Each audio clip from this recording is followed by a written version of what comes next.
finished Volume 1 of Torture Princess some time ago, and I would definitely... you know what?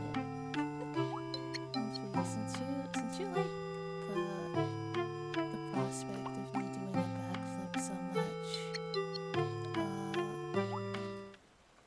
where am I? Ah, hi. Okay. You know.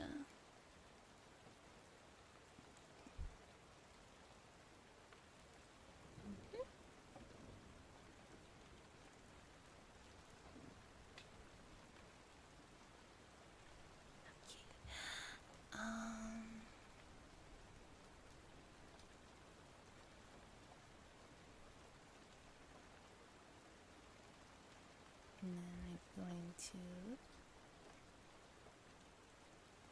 make myself a tad bigger.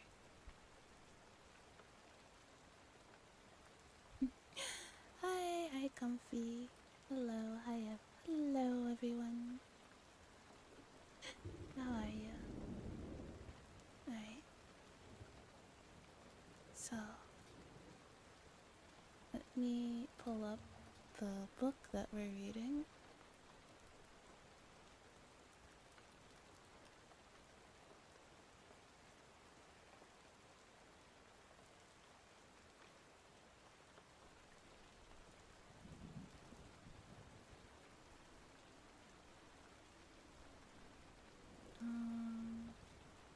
I'm not sure how many chapters we'll read.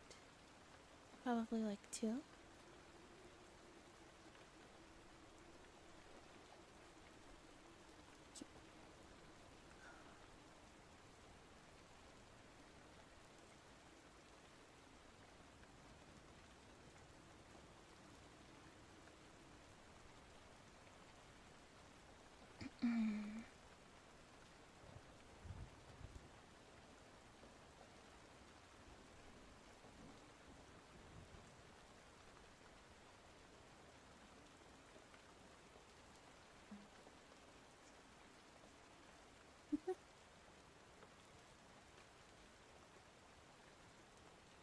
Reading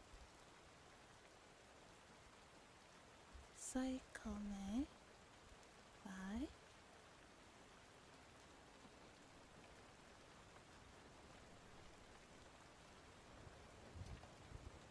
okay. Alright, that's good. Put that there.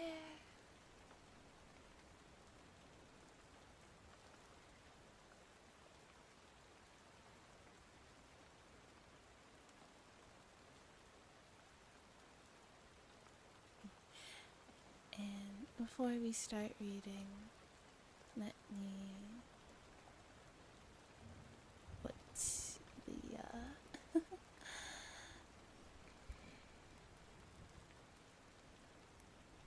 volume. Let me put the image of the book.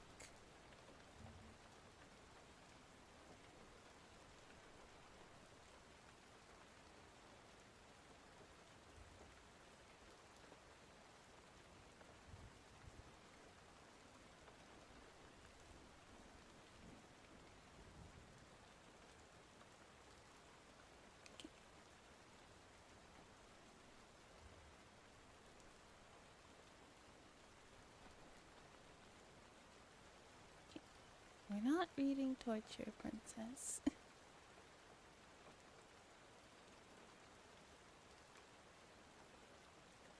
We are reading...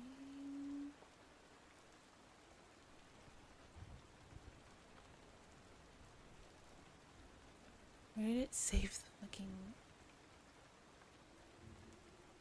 I'm so sorry. Give me a moment. Mobile data so slow. I'm sorry. It do be like that, huh?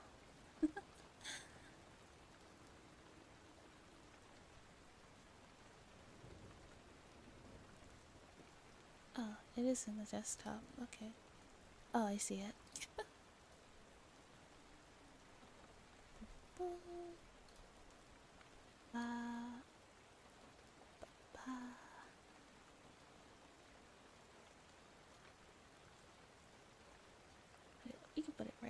here. Here's the book we're reading. I'll put it right here. Here's the book we're reading. And now I'm gonna actually start reading it. Let me know if the rain sounds are too loud.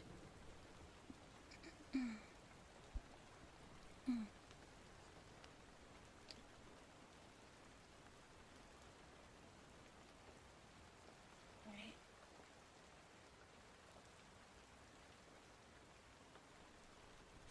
Psycho Love Comedy, Volume 1, Murder in the Flower of Death.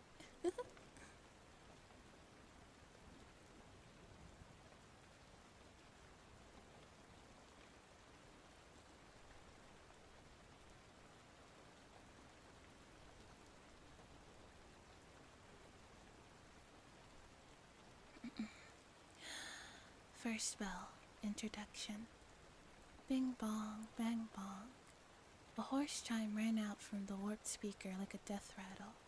At that sound, Kyosuke lifted his face from his desk and opened his eyes. After one merciful instant, he couldn't recall where he was. And then, in the blink of an eye, the memory crushed down on him, and his body filled with weariness and despair. Scratching his head through his tousled black hair, Kyosei surveys his dismal surroundings and sighed. Why did I get stuck at a school like this? The unpainted concrete walls boxing him in on both sides were spiderwebbed with chips and cracks. As if that wasn't enough, vulgar graffiti was scribbled over nearly every inch of their surface. Fuck, I'll kill ya. Die, die, die, kill, kill, kill. One bad bitch plus another bad bitch equals kill everybody. School killer. And I wanna XXX that cutie Kiriyama. If you wanna get your shit wrecked, too late, and so on. I wish the world would become a peaceful place, appeared to have been written on the surface in blood before being abruptly cut off. The artists were as enthusiastic as they were obscene, and the gaudy colored text scrawled its way across the walls, desks, chairs, and even the ceiling. However, what struck Kyosei as the most strange and repulsive was not the crumbling state of the concrete walls, or the crude graffiti that covered them, or even the thick iron bars fitted into every narrow window. No, the weirdest, scariest, most odious part, Kyosei thought, were his classmates. The most pressing example of which was the male student sitting to the right of Kyosuke in the middle of the front row. Huh? What the hell are you looking at? He growled from beneath the mohawk dyed a deep shade of crimson. Kyosuke couldn't help but notice the ropey muscles peeking out from underneath the boy's loosened striped necktie and torn dress shirt. I'm the kind of guy who likes to take out trash like you. All of a sudden, the mohawk youth had him by the collar, and Kyosuke could see that a number of the many piercings covering the larger boy's face swayed and rattled as he talked. He certainly has a youthful vigor, Kyosuke thought to himself. Not exactly the kind of guy you want to get involved with. But then he's just the type that's impossible to ignore. Sweating profusely, Kyosuke did his best to force a smile. Well, it's nothing. It's just, you really have quite the striking look, Kyosuke stammered. Your, fashion sense, it's, so turn of the century? Especially that hairstyle. Makes you look just like a rooster. Perfect like for a cock like you. So, how about letting me go? The hell? I'll fucking kill you. Any attempt by Kyosuke to talk it out was smashed to pieces by that reaction. With a high-pitched war cry, the muscle-bound arm lifted Kyosuke's body into the air, bringing him to face the highly pierced face with the larger boy, whose eyes bulged with rage, and for a moment it looked as though Kyosuke would find himself hooked to a slab of meat and metal jewelry. He didn't so much as flinch. Sorry, it's my bad. So, let's just calm down, yeah?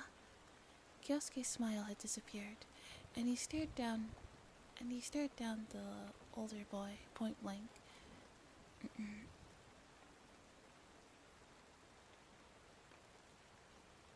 You see, I got all worked up from being thrown into the shithole against my will. With a sharp crack, Kyosuke smashed his forehead into the face of his startled opponent. So, you ought to know that if you start something, love your voice. Oh, thank you. Start something, I'm gonna finish it, you mohawk bastard. The rest of the class, most of whom had been looking on with a kind of hungry anticipation, burst into an uproar, eager to see one or the other participant, and probably expecting it to be Kosuke, end up on a stretcher, or in a body bag. The only thing connecting this bloodthirsty crowd to a group of normal students was in their proper school uniforms was their age. Alright everyone, let's watch him die. To Mohawk's credit, he'd already recovered from Kyosuke's sudden headbutt, and seemed to want to put a bit of grandstanding for his peers. But since I was just getting bored, how about we make good, huh? Most of the other students were practically drooling at the promise of a violent spectacle. Such pain, new school. Such a pain, new school, new batch of hot-blooded assholes to deal with. Kyosuke could feel his fingers twitch in involuntary anticipation. Are you sure you don't want to let this one go? Mohawk, it turned out, did not want to let this one go. I'm gonna pull out your nails with pliers, one by one. Oh.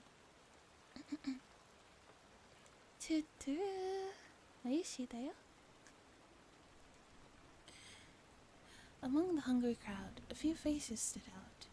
There was the boy muttering nonsense to himself, as though reciting some kind of poem. Yeah.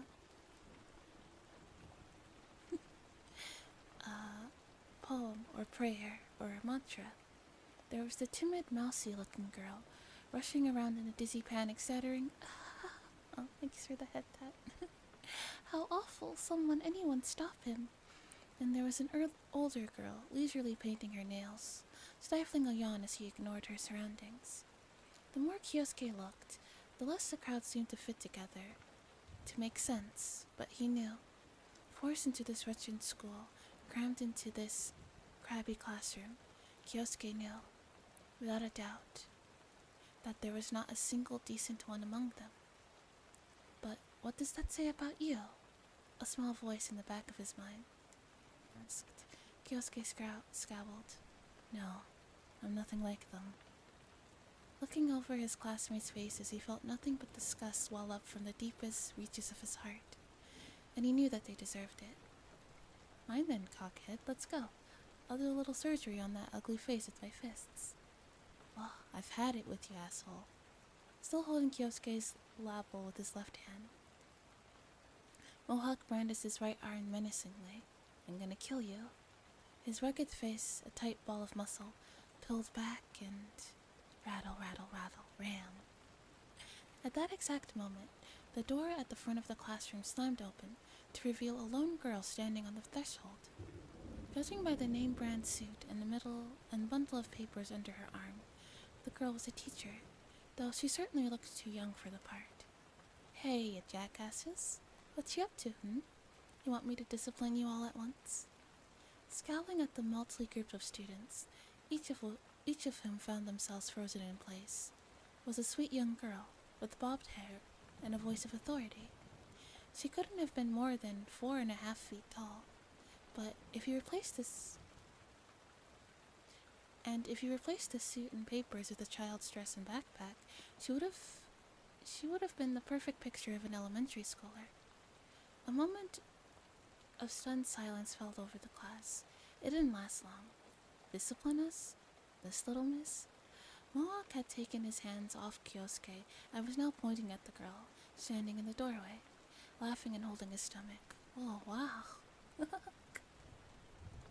The girl's eyebrow twitched in irritation, but she kept an otherwise calm demeanor and approached the battered lectern in the front of the classroom, depositing her documents with a slight stretch and grunt. Well, since this is the first day and all, why don't we overlook it this one time, okay? Her fingers brushed the ends of her bobbed hair. Yeah? It's not that late for me.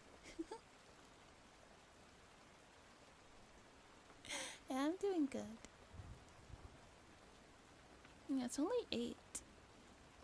But, yeah.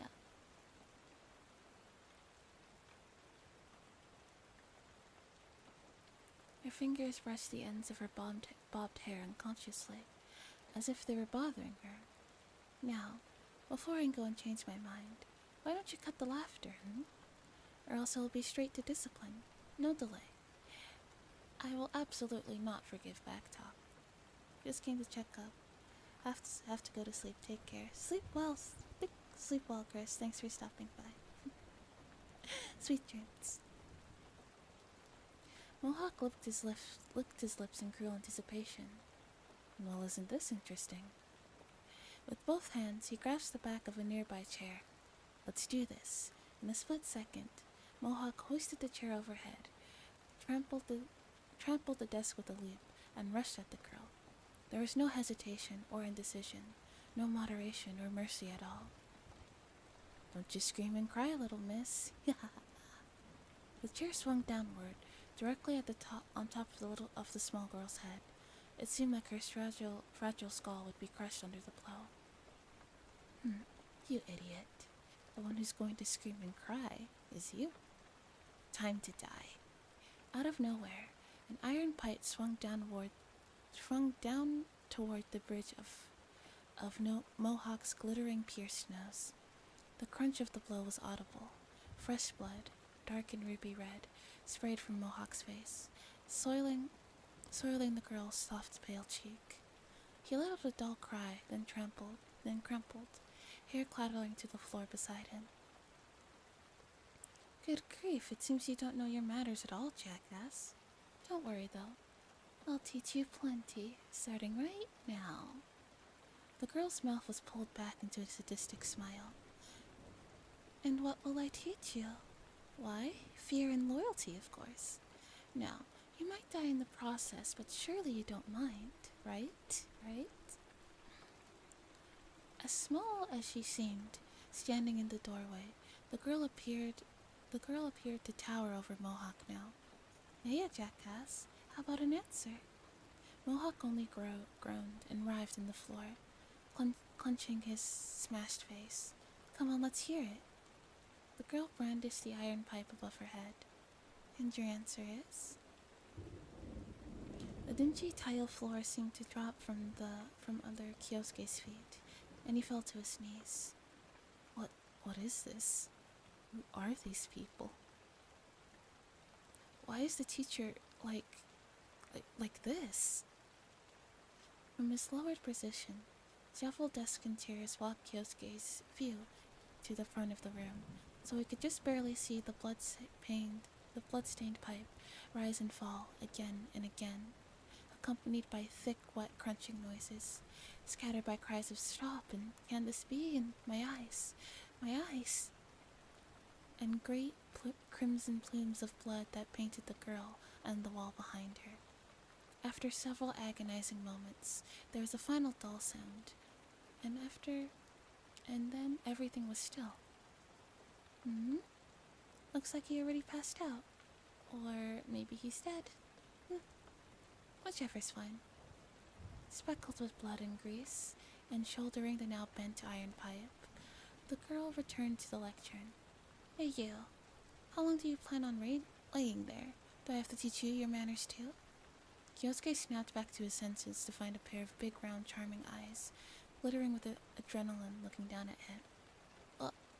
He scrambled to his feet, clawing at the back of his chair for support, feeling that if he didn't get up right then, he would absolutely die. It was only after he had frantically slid into his seat that Kyosuke remembered to breathe.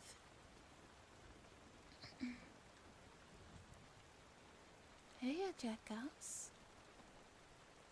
How about an answer, hmm? The pipe, still covered in carnage, twitched in the girl's hand. And your answer is? Yes, he answered weakly. The girl's tongue darted out, lapping a bit of blood from her soiled cheek. Yes? I see. He was smiling, a wide, jagged expression. So, you really want to be punished that badly? It was all too absurd. Kyosuke frantically looked left, then right in desperation. No, that's not it. I meant, I will follow you obediently, teacher. It was a misunderstanding. A misunderstanding. With his mind eye, he placed a mosaic over the ocean of blood, the broken shape at its center, and the human figures scattered about it, shutting them all out of his consciousness behind a mental filter. The girl snorted, almost childlike. Well, I am feeling magnanimous today. Now, that feeling you have towards me? That's fear, okay? And it'd be an awfully good idea to remember it very well. Oh. There's a mosquito in my room.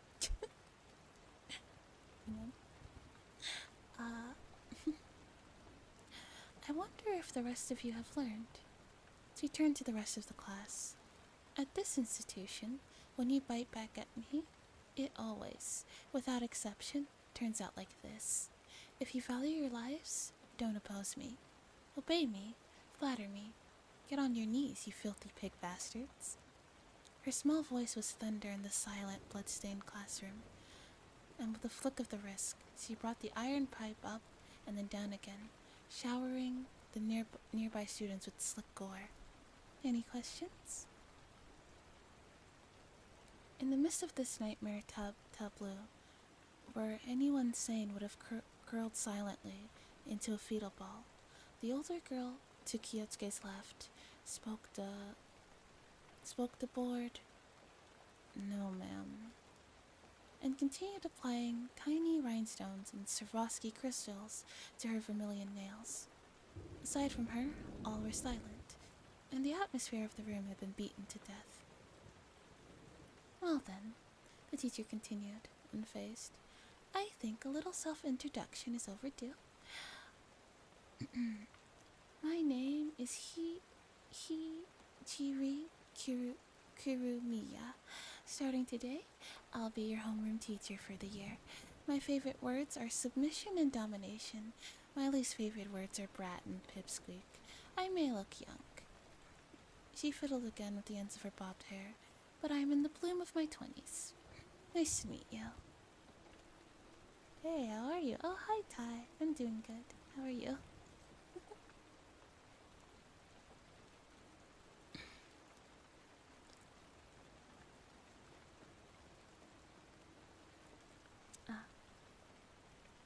It was, in fact, not nice to meet her, but nobody was stupid or suicidal enough to say so.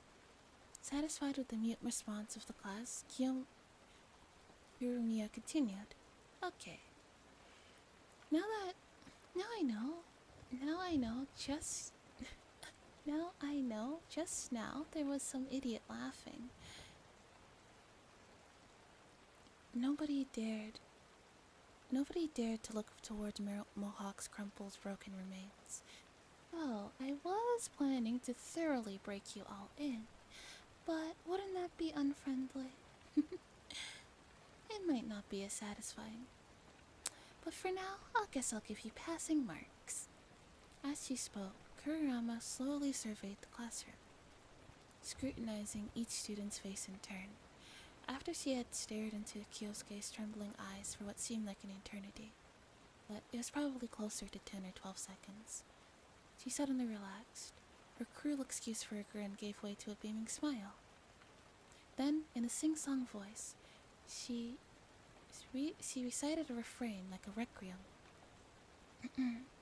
Welcome to Purgatorium Remedial Academy, you murderers.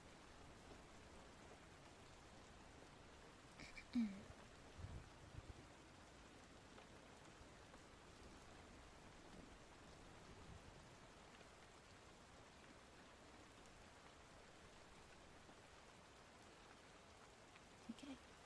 Chapter 1. Sludge Overground. Goodbye normal, hello abnormal. First period. Kyosuke Kamiya was a totally normal boy. He looked normal and dressed normally, got normal grades, had normal motor reflexes. His totally normal hobbies included music appreciation and games. He had normal plans to graduate from the local middle school in half a year, and his academic aspirations were completely unremarkable. His sights were set on the nearby Central Public High School, and it was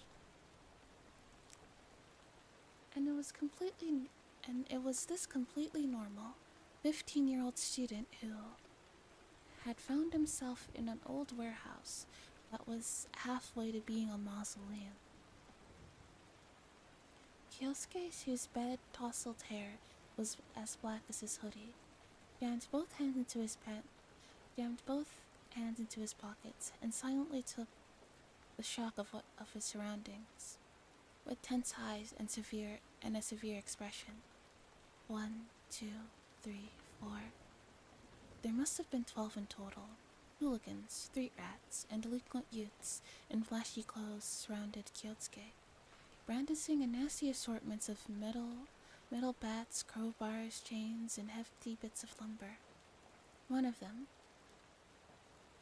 a youth sporting a pomodoro, had been wearing an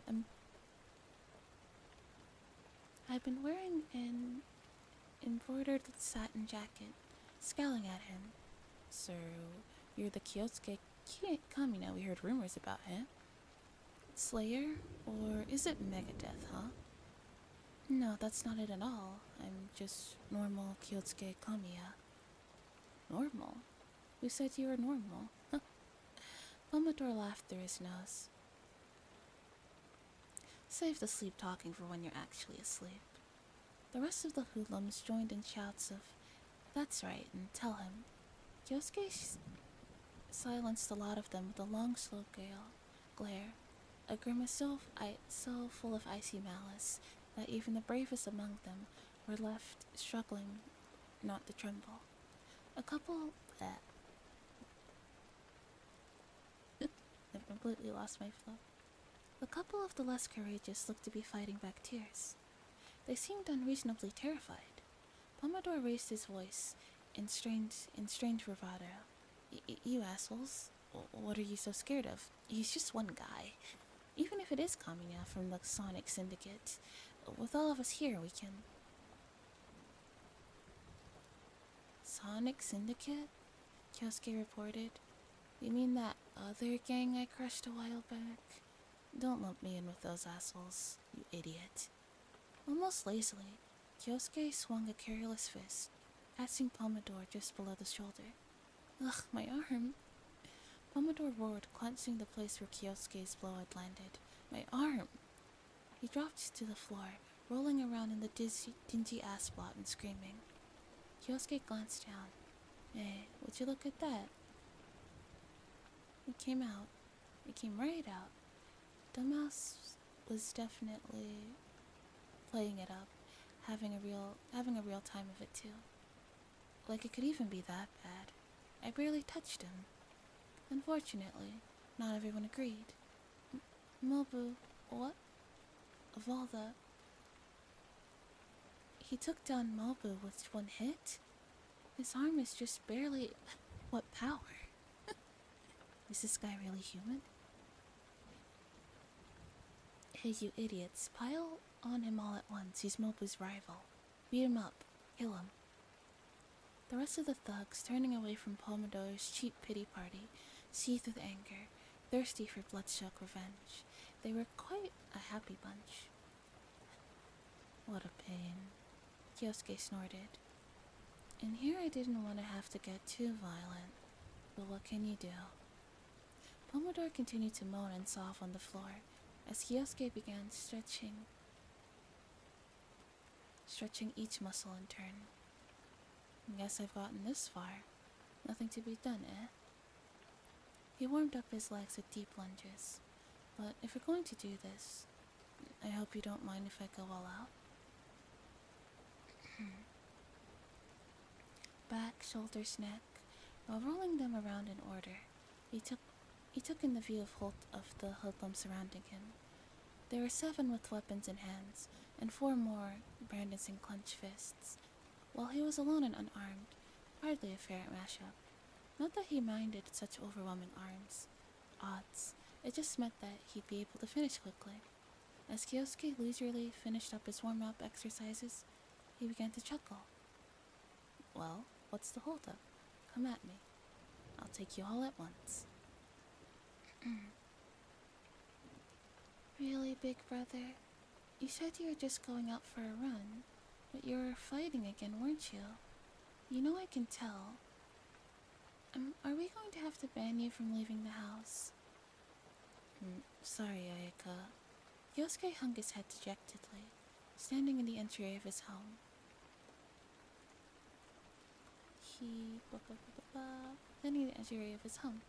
He realized that he must look like a mess, face covered in scratches and bruises.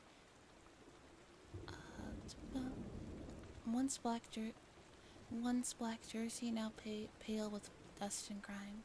Of course she was mad at him, coming in looking like this. But they were the ones who picked the fight in front of the convenience store. So, I tried to ignore them, I swear. But then they started in with the whole, hey, how about lending some money bit, and then don't make excuses to me of all people. Metal ladle met bruised forehead with a dull thunk, and Kyosuke quickly shut up. Ayaka Kamiya, Kyosuke's little sister, and the only thing he truly valued in the world, stared up at him, hands on hips, smooth cheeks popped out in frustration, eyes full of accusation. 13 years old this year, she wore her pigtails tied in purple checkered ribbons, and sported a matching apron. Really, I was so worried about you. You know, the convenience store is less than 5 minutes. That convenience store is less than 5 minutes walk away. And you were gone almost an hour. I thought you were over all that fighting, but here you are. She gazed up at him with tearful eyes, and Kyosuke grew flustered. My bad, I'm sorry, I really am. I'll act better from now on, so... Uh-huh. You said that last time, remember? When you burst in alone with that huge Geiger gang meet? Big brother, how much will you make me worried before you're satisfied? No matter how tough you think you are, if you keep getting to these crazy fights, someday you're gonna get in over your head. And you won't be coming back here for me to scold. Don't you understand? Her unusually firm tone struck a soft spot in Kyosuke's heart. I'm sorry, Ayaka. I really am. His apology was genuine this time, and he cast his eyes down at the floor. From now on, I'll be careful, I promise. Ayaka sighed. Well, it's fine. At least you came home in one piece, even if your whole body is covered in cuts. Her tone was gentle, and when Kyosuke lifted his gaze to meet her, Ayaka was smiling sweetly. Suddenly embarrassed, Kyosuke unconsciously turned to look away. No, they're just scratches. Rub a little spit on them and they'll be fine.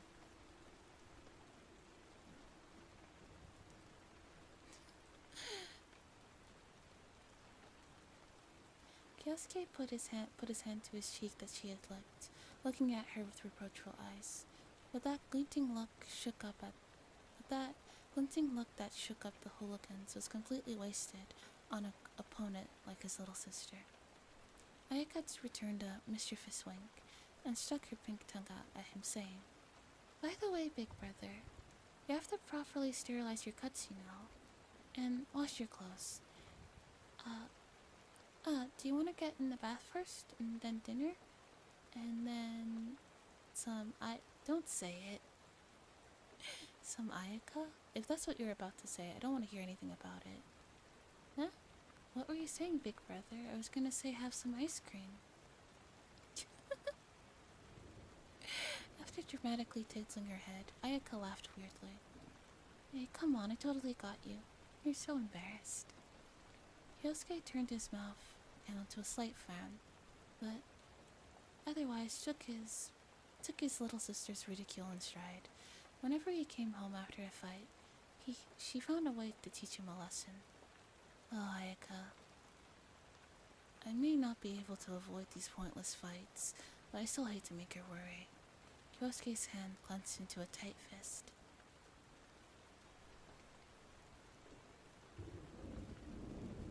With these fists, he would protect his family from everything wicked in the world. Any snotty brats who might tease Ayaka, any arrogant punks who might catcall her. Just like he'd crushed those hooligans earlier, Kyosuke would use these hands to strike down anyone who dared cross him. He wasn't exactly sure when he started to be called things like Slayer and Megadeth. It took a real bunch of geniuses to pick such trashy names, that was for sure. But even so, since word got around, Kyosuke found himself something of an outcast, feared and distrusted by normal people, especially by girls his own age, it seemed. The only girl in the world who dared get close to Kyosuke without hesitation was his little sister. Well then, I guess I'll head back to the kitchen. Ayaka, retrying the strings of her apron. Oh, that was Ayaka talking. Well then, I guess I'll head back to the kitchen.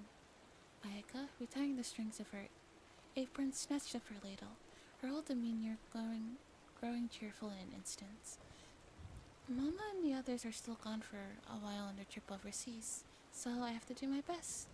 Big brother, why don't you go take care of your wounds? Dinner will be done soon, so you better get moving. Okay. Kyosuke frowned. Sorry you always have to take care of me. He was no match for his little sister, who was always so grounded despite her young age. With their parents constantly occupied at work, Ayaka managed to keep the household running like clockwork while still attending school. She was completely different from her worthless older brother, who did nothing but get into fights. But Ayaka was...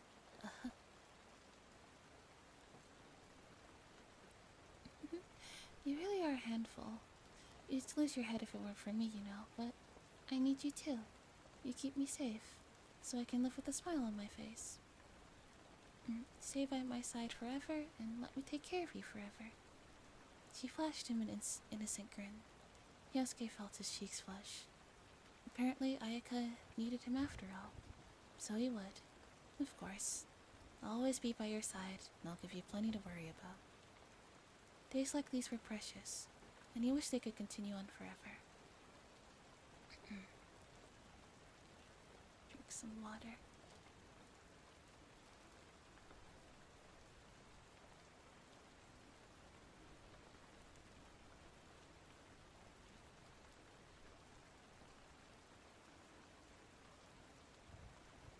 And on to our next item. Then his anchor said, just after 6 p.m. tonight, the bodies of several young men, all of them appearing to be around 20 years old, were discovered in an abandoned warehouse in the eastern district of Otsuki Town. Reports indicate that the police are treating this as a murder case. The dining room was immaculately clean, decorated in soft, uniform shades of white and beige. Kyosuke, who had been gleefully enjoying Ayaka's homemade stuffed cabbage, choked in surprise. Big brother? Hey, are you okay? Don't tell me there is something wrong with my cooking. No, but... Kyosuke coughed. The news on TV. Doubled over, he pointed shakily at the television. Ayaka rushed around the table, knocking over a chair in her haste. Huh? The TV? News? What's on the news? Her eyes followed Kyosuke's finger to the screen. Displayed there was clearly abandoned warehouse. Barely standing, it was so old and ruined. It was the same place that Kyosuke had been taken by the hooligans just a few hours earlier. They said there had been a murder there? Altogether, 12 corpses were discovered, the anchor continued. The victims appear to have succumbed to extreme blunt force trauma. Investigators say that a large number of weapons, including metal bats, iron pipes, were scattered about the scene and are believed to have been used in the crime.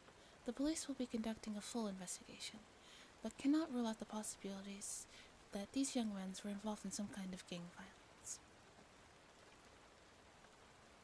No way. Staring intently at the scheme, Ayaka gave voice to surprise. That's close to home, right, Kyosuke? Yeah, it can't be more than a short walk from here. Kyosuke remained silent, trying his best to make sense of the situation. The place he had been just a few hours before. A bunch of punks he had just bitten down. The same weapon they tried to use on him. And now they're all a bunch of corpses? Ridiculous. But the way it looked, it was like he had gathered them all up in the warehouse, sealed it off, and slaughtered each and every one of them. Hey, big brother, what's up? You look pale. Ayaka's voice was heavy with concern. Could it be... Don't tell me you had something to do with this. No, I don't know anything about it. Kyosuke's voice came out so loud it even surprised him. For a moment, Ayaka recoiled from his frightening expression. However, she immediately stood back up straight, taking hold of her confused brother. Calm down, Kyosuke. What are you so worried about? It's not like you were involved, right? Please just tell me. Ayaka pleaded softly. Did you go to that warehouse today, big brother? What happened there? You don't have to tell me all at once, but just talk to me, okay? As she spoke, Ayaka gently rubbed Kyosuke's tense shoulders, and gradually his heart rate returned back to normal. The anchor on the TV was already reading another news story. Sorry, I'm fine, Ayaka. Really, I'm just... sorry. I know, I'm not worried, she assured him. I just want to hear about it. Are you sure? Alright, I'll tell you, Ayaka. And Kyosuke did. He told her about the abandoned warehouse where he had been taken, about how he turned the tables on 12 hooligans by himself, how he had done it all with his bare hands, not using a single weapon, and how he had definitely not killed any of them, leaving the hooligans beaten and battered, but alive as he fled the scene. As Kyosuke finished his story, Ayaka's face took on an unusually serious expression. So, then, do you think after you left, somebody went to the exact same warehouse and murdered those people? Is that what you're telling me? Kyosuke nodded. I'm sure if you talk to the police, I'm sure you can clear this up. I guess you're right. Hello, Cha-Cha, how are you?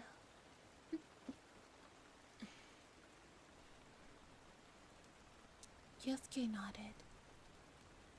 I'm sure if... Oh, wait. Kyosuke fished his cell phone out of his pocket, looking through his contacts in search of a peculiar name. First, a particular name, not peculiar. First, I'll talk to Zenigata. Zenigata was a detective, a veteran of the force, who was always looking after Kyosuke, even though it often got him into trouble. He was one of the few people who understood Kyosuke, understood how he all too often found himself on the receiving end of a misunderstanding. With a deep breath, Kyosuke prepared to push the call button. Ding dong, ding dong. Huh? Who is it at this time? Maybe a package from Mom? The doorbell continued to ring, as though it were breaking down for good. And at that moment, A chill ran Kyosuke's spine. He had a very bad feeling about this. Wait, Ayaka. Kyosuke managed to stop his little sister, who was turning toward the entryway. I'm going out. You wait here, got it? Big brother? Yeah, I got it. He left Ayaka standing in the dining room with a worried expression and headed towards the door. As he advanced down the hallway, a terrible feeling settled into his gut, growing stronger, thicker, heavier. Could it be? With timing like this? Excuse me for calling so late at night. You must be Kyosuke Kamiya. A well-kept man wearing a neat black leather jacket. Clearly a policeman stood in the entryway. Several subordinates in shabby outfits shuffling behind him. He closed the notebook he was carrying and returned his stern gaze to Kyosuke. His eyes were predatory, the eyes of a hunter accustomed to catching its prey. He had a menacing aura about him that was quite at odds with his friendly tone and polite speech. He seemed nothing like the other cops that Kyosuke knew. Criminal Investigation Unit 1. They handled high-profile murders. The dark feeling in his guts began to squirm. Kyosuke cleared his dry, sticky throat. Yeah, I'm Kyosuke Kamiya, but do you have a moment? The detective cut him off sharply. Yes, that is, I don't mind. In fact, I was just about to call the police about an incident that happened in a nearby abandoned warehouse a little while ago. In that case, this is perfect. The detective didn't smile. Why don't you come give a statement down at the station? As he spoke, he drew a pair of handcuffs from his belt, snapping them around Kyosuke's wrist with a cold metallic click. Huh? This doesn't make any sense. The policeman's eyes seemed to bore right through Kyosuke, as though they were looking past a pile of garbage. The detective? What the hell kind of joke is this? Kyosuke Kamiya? The man recited his name, practically spitting the syllables.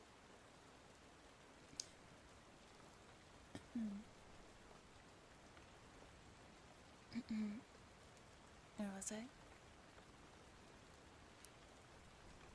Kyosuke thought of his accomplishments, the peaceful time he's treasured, the happiness he managed to hold on to this up to this point. The detective's next words swept that all away. With regard to the incident in which 12 young men were murdered inside an abandoned warehouse in the eastern district of Otsuki Town, I am placing you under arrest as a suspect.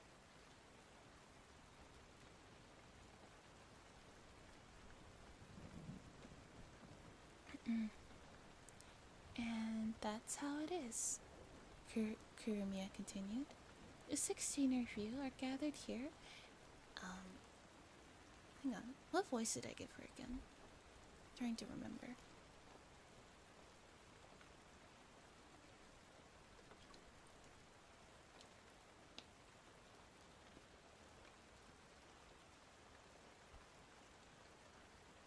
The 16 of you are gathered here in the first year class at Purgatorium Remedial Academy because you're all killers.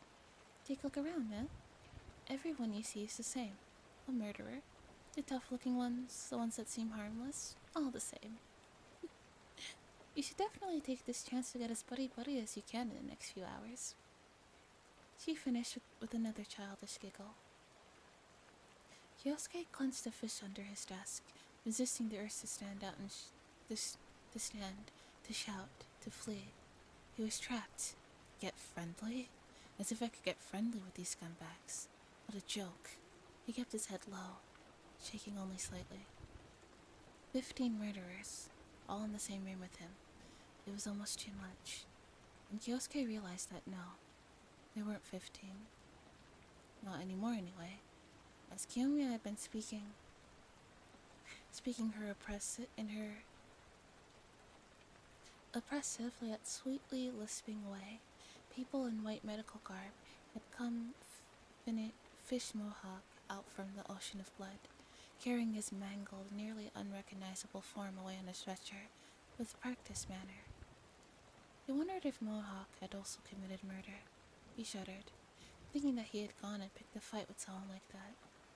If Kurumiya hadn't showed up, Kyosuke probably would have been the one carried out on a stretcher. A scroll where juvenile convicts are gathered. He had heard about it and thought it was surely... and he heard about it and thought that surely it was a place like a reform school. Clearly, he had been naive. A whole class full of murderers. It seemed unreal. This is bad. This is really bad. In a place like this, I've got nowhere to turn. There is no way that in this schoolhouse full of lunatics, there was another normal person like Kyosuke. Even though he had been arrested as a murderer, even though he had been found guilty, even though he had been forced into this madhouse of a school, there had to have been some mistake. This wasn't right. This couldn't be. And yet, there was nothing he could do. Despite being here, enrolled in this school, Kyosuke was a murderer in everyone's eyes but his own. Kuriyama, his classmates. He might as well have been... Kuriyama, his classmates? He might as well have been one of them. I feel like a sheep in a wolf's den. If word got out that he was just a normal teenager, would he be laughed at? Humiliated? Or worse, he might be killed on the spot. I guess I don't have much of a choice. I'll just have to pretend that I'm a murderer too. Faced with the threat of a gruesome death at the hands of his classmates, Kyosuke steeled himself. Okie dokie then. Kuriyama was saying, I'll have each of you come forward, one by one, and give us a little self-introduction. Tell us your name, age, how many people you killed, how you killed them, your motives, and so on. And make it good, okay? She grinned menacingly. You each have 3 minutes. Well, we'll go in seating arrangement order. Oh, and if you try to screw around or crack jokes, I'll make you puke blood. Hefting the sticky pipe over one petite shoulder, Kumiyama stepped away from the lantern, within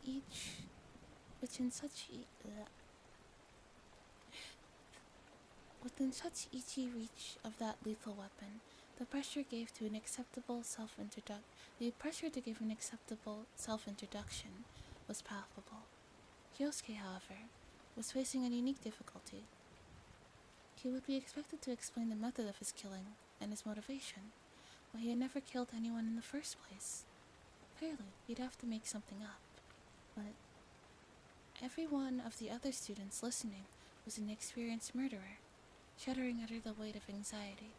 Kyosuke wondered how he could possibly get through this alive.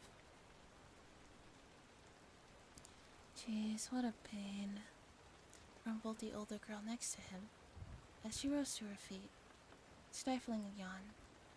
She seemed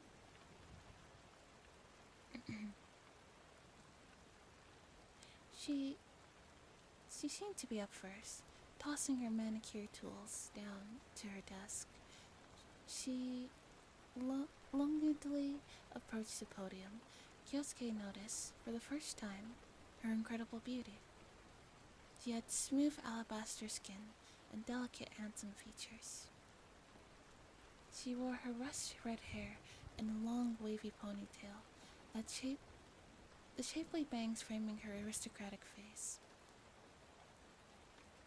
Her eyes, the same dark wine color as her hair, were half closed, her full eyelashes casting thin shadows over her lightly made-up cheeks. She was tall and slender, with a model's figure. Her legs extending from beneath her short skirt were long and beautiful, with the black and white striped knee flocks offered a tantalizing glimpse of her upper thighs. Kyosuke gulped, feeling a kind of tension than before. She sat right next to him, so he could probably try to talk to her. Not that he would, of course. Not after her introduction.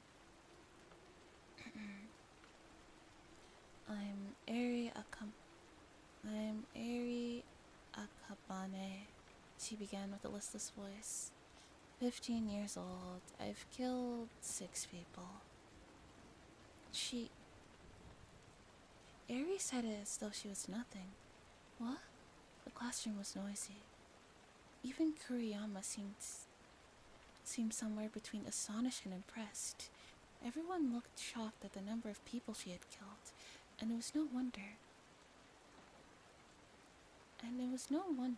For who would think such a lovely girl was a cutthroat who had taken 6 people's lives? I mean, whatever. Drooping her gaze to her half-finished manicure, she continued, seeming mildly annoyed. I slit their throats with knives, the usual way. No reason. Not really. Even if I had one, I don't remember it, so no reason. Is that all? I guess. Anyway, nice to meet you. Finishing with another small yawn, Eri stepped down from the lectern. She's seriously bad news. I was fooled by her appearance, but... Kyosuke glanced sidelong at Eri, who had taken her seat and resumed decorating her nails. No way I can get involved with her. He wiped away a cold sweat, trying to regain his focus. All of my classmates are murderers. That's the way it is. Even the ones that look harmless. I can't forget that. Hey, next in line. What are you waiting for? Kuriyama's irritated voice jolted the class back to attention. Get to the podium on the table, unless you want to be disciplined. There was a class from somewhere behind to the left of Kyosuke's seat. Sorry.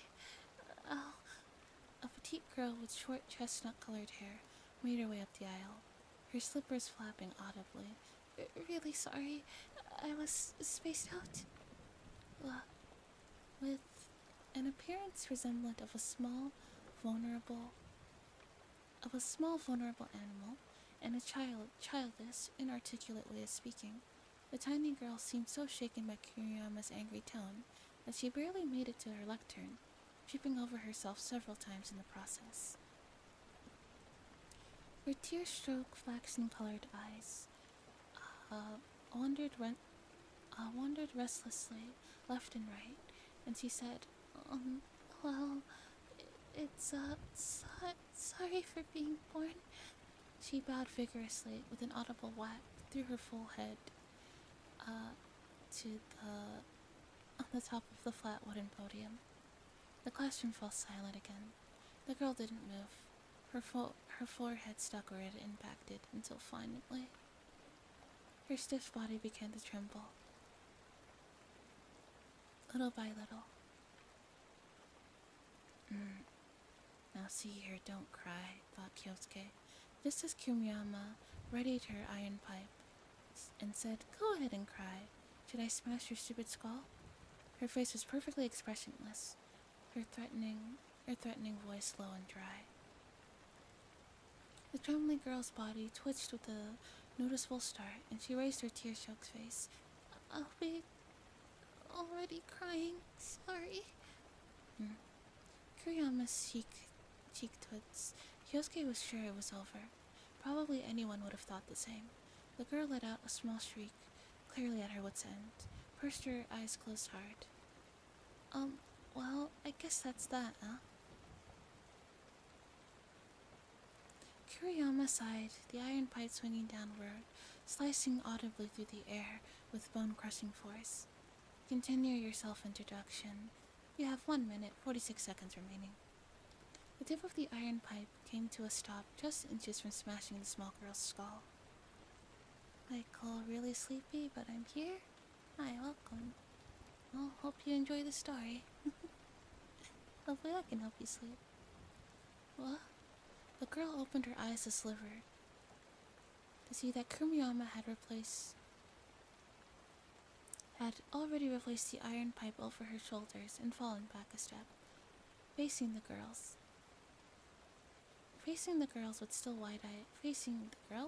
whose eyes were still wide with terror.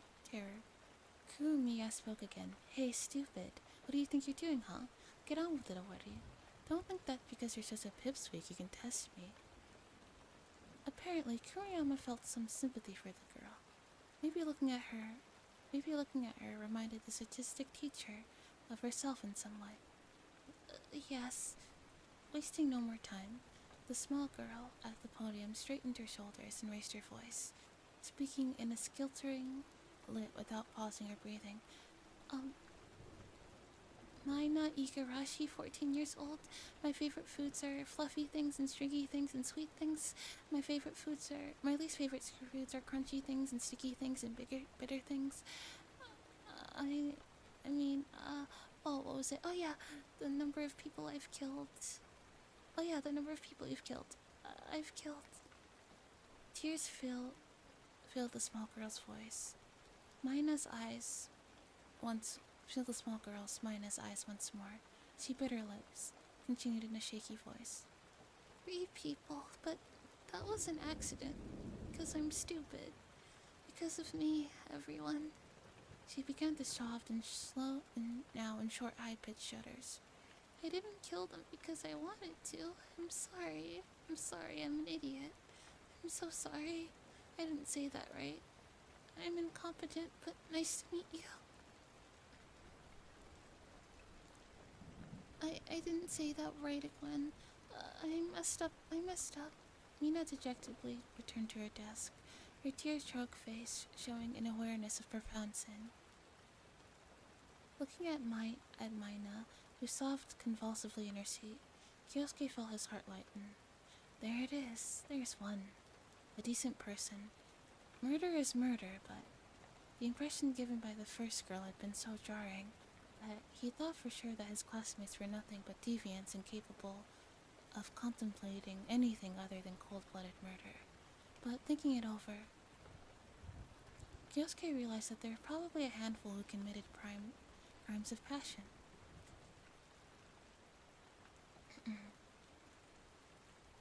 Mina had said it was an accident. She had said that she didn't kill them because she wanted to. She seemed just like a normal schoolgirl. This young woman who had killed people through no intention of her own, who now trembled under her terrible weight of her crime. Why, if you took her out of this obscene circumstance, Irarashi must also be uneasy in this place. That's it. Kyosuke resolved to try to talk to her with her as soon as possible. And if there were any other normal classmates, they could form a group together and oppose dangerous people like Eri. It seemed like the best idea he had. Okay, next. There's 13 people. There's 13 people of you left, so let's get on with it already. Despite Kuriyama's impatient tone, Kyosuke relaxed, letting some of the tension slip from his shoulders. He didn't know how the next hour would go, but surprisingly, he thought he could manage. There is no way he could manage. 2 more classmates had given their self-introductions after Mina, and they very much belonged here. Kyosuke could feel his earlier sense of relief rapidly slipping away. The first had been a small hunchbacked boy surrounded by an aura of melancholy who introduced himself as Kageru Usami. Most of his face had been hidden by long, messy bangs. He mumbled in a low voice that made him difficult to understand.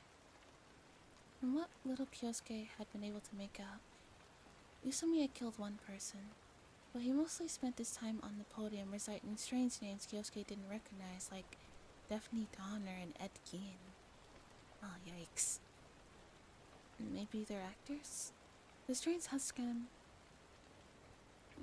hunchback oozed a curious grotesqueness, and Kyosuke made a note to avoid him as much as possible. After Usami was a tall boy with dark skin who wore thick dreadlocks and sunglasses even indoors. Arata Unoki, he said his name was. Before profoundly boasting how he had broken up 2 lovebirds with his knife, nothing close to remorse had passed over his face as he recounted the murders. He didn't even seem to be aware that he committed a crime. Another student that Kyosuke would have to try his best to avoid. after Onugi. Next is the Astro in the very front row. Going up. Kyosuke's turn had arrived. Slowly, swallowing audibly, he stood, his crests, brow dripping with sweat, and trying to keep his body trembling in cheek, ascended to the podium. With a deep breath, he turned to face the room. The scene was like something out of a hallucination, or a nightmare. Inside of the graffiti-covered ruins of a high school classroom, arranged in 4 rows and 4 columns, the bizarre assortment of student criminals seemed even stranger and more threatening. And Kyosuke, who was accustomed to dealing with delinquents and thugs, couldn't help but cringe. No way. What are these people? Are there no decent ones after all? He could feel every murderous eye in the room watching his every move. It filled him with a deep sense of dread. He wanted to escape somehow, to run and not look back, but that wasn't an option. I've got to give it my all. I won't back down from a bunch of low-life killers. Gathering his mental fortitude, Kyosuke glared out across the class. Kyosuke Kamiya, 15 years old. The number of people I killed is 12. He hesitated. While he couldn't admit that he never killed anyone, would confessing to a crime that they'd falsely pin on him really be a good idea? No, I'll just have to give a different number. Something small. Something believable. After all, the nail that sticks up gets the hammer. Even in a place like this, it wouldn't be a good idea to stand out. The number of people I killed is 1. I didn't use a weapon. I beat them to death with my bare hands. You're lying. Kuriyama interrupted. You killed 12 people, didn't you, Kamiya? Is our all-star murderer feeling modest about having the highest kill count in the class? Kyosuke didn't have a reply. Just like that, his planned illusion had been shattered, swept away by the giggling schoolgirl teacher, who now grinned at him with sadistic glee. I've killed more than anyone? I'm the head of a class of murderers? Staring at Kyosuke, who was rapidly turning an ashen shade of white, Kuriyama continued, the rest of the class murmuring while she twisted the knife, as though this were some ordinary schoolyard gossip that had nothing to do with mass murder. You locked 12 older boys in a warehouse, and then using metal pads and chains and concrete blocks and anything else you could get your hands on, you totally slaughtered them, isn't that right? I've met a lot of killers, but in all of Japan, there's no one as atrocious as you. Why, on kill count alone, you've ranked 5th in the history of the country.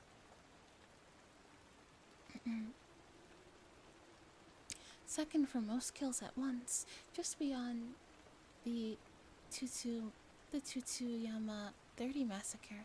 And not only that, you didn't even use a gun. You beat them to death with whatever was laying around.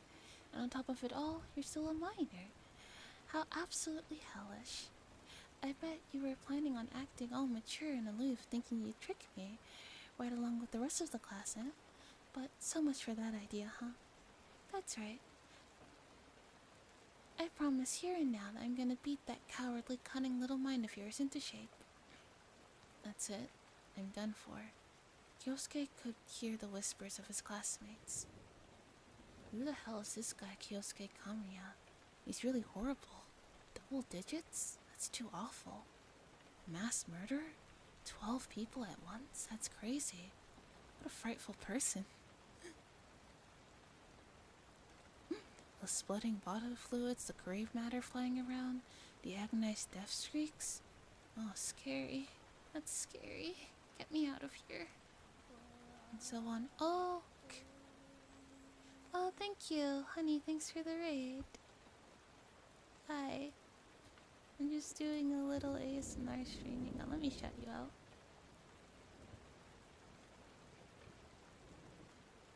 Hi. How was your stream? What did you stream?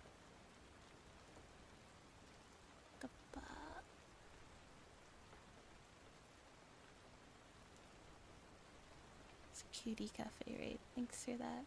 You played so much today. What you play? Uh,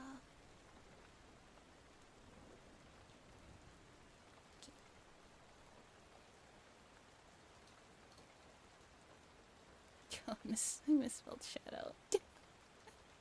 Shout. I can spell. I know how to spell.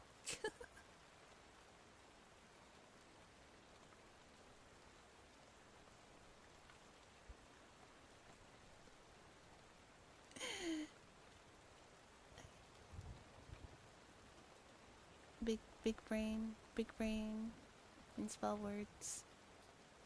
There we go. Thanks for the raid. Welcome.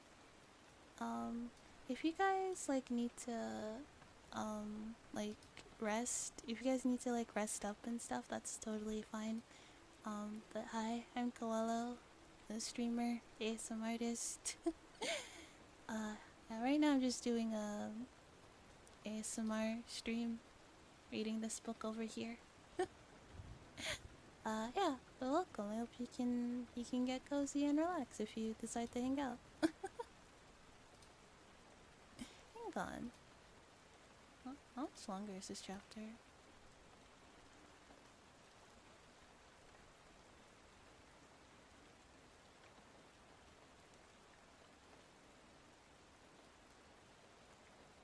This is a long chapter, huh? Okay. Page 55. What page are we on right now?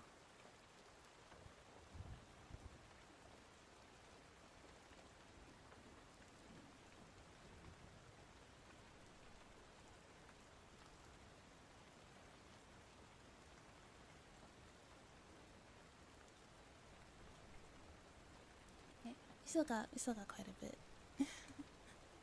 Quite a bit left to read.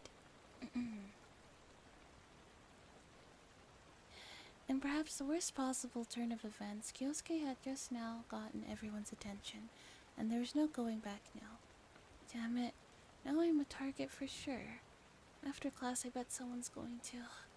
He hung his head, shoulders drooping, and returned to his seat in a gloomy mood. As soon as he took his place, however, Kyosuke felt someone's stare bore into him. Looking around, he saw the beautiful young woman, and killer of 6, Eri, was looking over him with a piercing gaze. Immediately, she averted her eyes, returning to her nail art. Just when I thought it couldn't get any worse. There could be little doubt, Eri Akabane was interested in him. Whether her strange hostility was born of curiosity or envy, Kyosuke couldn't tell. Her drowsy gaze only seemed to sharpen when focused on him.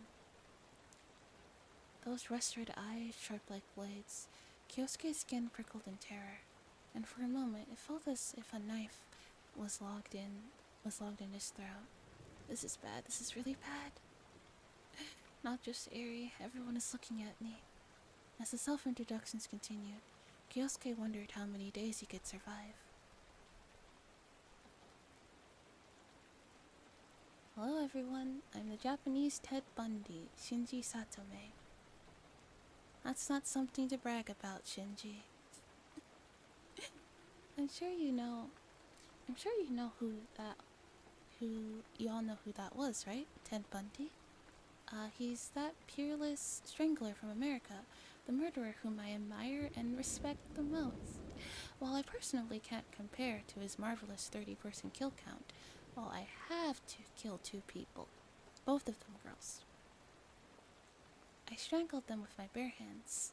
I could feel it beneath my fingers, especially their final delicate breasts. Of course.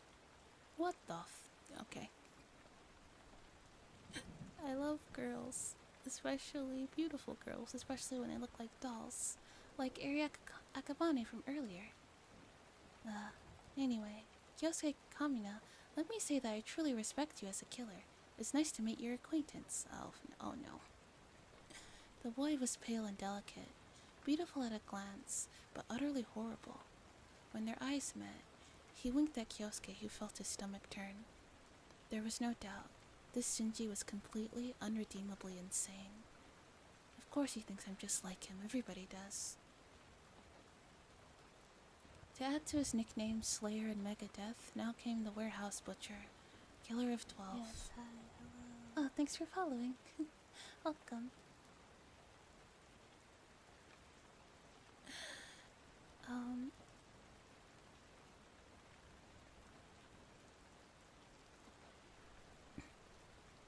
And it wasn't a nickname that would have any traction among the delinquents and hooligans he was familiar with. No, the people attracted to this label would be the insane murderers and psychotic perverts. Kyosuke couldn't help but groan as he thought the trials awaiting him. Is this what my life has come to? Well then, everyone's done with their self-introduction now, right? Kuriyama retook her place at the podium. Oh yeah, I guess there's that one pig-headed bastard from before, probably dying now, but if he pulls through, I guess he'll be back sooner or later. The atmosphere instantly grew heavy and tense. Kuriyama typed the iron pipe on her shoulder, looking out across the class of murderers with a faint smile. There was not the slightest hint of fear in her wide, youthful eyes. And though she may have looked like nothing much than an elementary student, it seemed that even if the whole class were to gang up and rush her at once, she would be impossible to kill. Well, what were your impressions now that we've all finished our self-introductions? Are you starting to see that every single one of you is an irredeemable shit stain, huh? I mean, where do you think you are? This school is society's garbage dump, a place where trash like you is thrown away, together. A dumpster, a pigsty, a home for demonic subhuman filth. You starting to catch on? What Kuriyama said was unfortunately true, thought Kyosuke. While there were a handful of students like Mina, who had killed accidentally, most had either done it on purpose, knowing exactly what they did, or were the type who thought nothing of a little casual murder.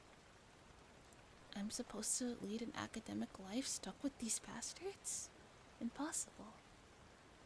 But it wasn't like he had a choice. They were so foreign to him. Their ideas, their mindsets, their ideals and reasons. Kyosuke couldn't understand them at all. And he certainly couldn't understand why he had been thrown in here with them.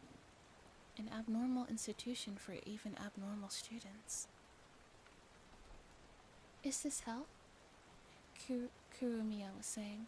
No, it's purgatory. A purgatorium, where your filthy little souls, black with sin, can be burned clean. And our duties as teachers is to beat your ugly, warped natures back into proper shape, to hammer and chisel and cut away until we're left with something beautiful. And believe me, we'll do whatever it takes. Hijiri Kurumiya, an abnormal teacher supervising abnormal students. No one should cross this devil girl of a teacher. Kyosuke's thoughts were interrupted by an angry roar. Especially you. You monster, Kyosuke Kamiya. Okay.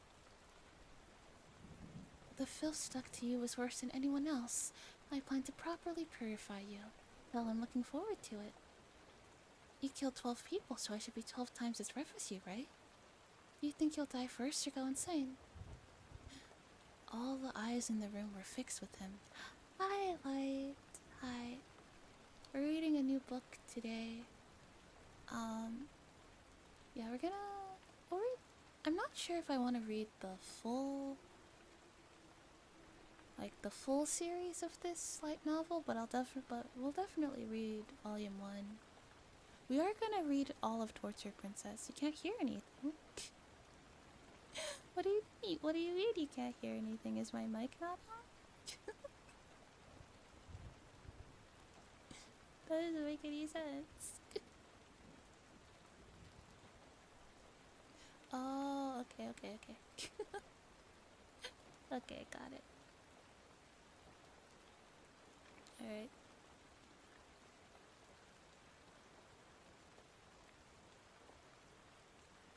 All eyes are fixed on him. There's nothing I can do but laugh in a situation like this. Hey, you little shithead, what the hell are you laughing at? Do you want to be punished that badly, huh? What? No, that's not it. It's not like it at all. Kyosuke immediately apologized. It's not like that, so you can put down the pipe. There's no need to smash my face in. I'm here to say I miss you. End stream at once. The chapter is almost done. I believe there's like 15 pages left, so I will end stream after I finish this chapter.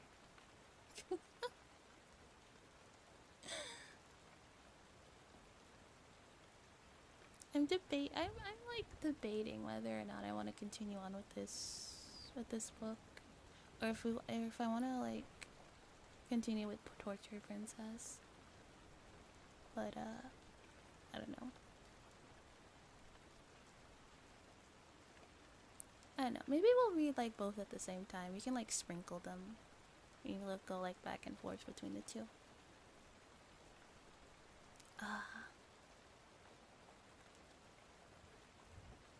Oh yeah, yes, it's Papa.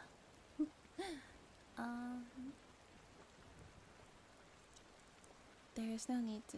I take it back. This is not a laughing situation. Kuriyama snorted at the groveling Kyosuke with derision, and slowly lowered the iron pipe. Okay. I'll be paying special attention to you from now on. I wonder how long you can keep that cowardly act on, huh? It'd be great if you tried your best. Same goes for the rest of you, you filthy little killers. I am in charge here, and every single one of you is gonna kneel before me in agony and terror. I'm gonna stomp the hope right out of you. Do you worthless scum get it? There's no such thing as human rights here. She smacked her palm against the blackboard, sending a wave of silence rippling through the class. The speaker near the ceiling shook, and a hoarse chime rang out. Is it already time? Kuriyama frowned, looking down at her rough, gunmetal gray watch. I guess so. Alright, worms. We'll have a short recess. Your next class starts in 10 minutes, and if you're not in your seat by the time second period starts, I'll just be thrilled to break you.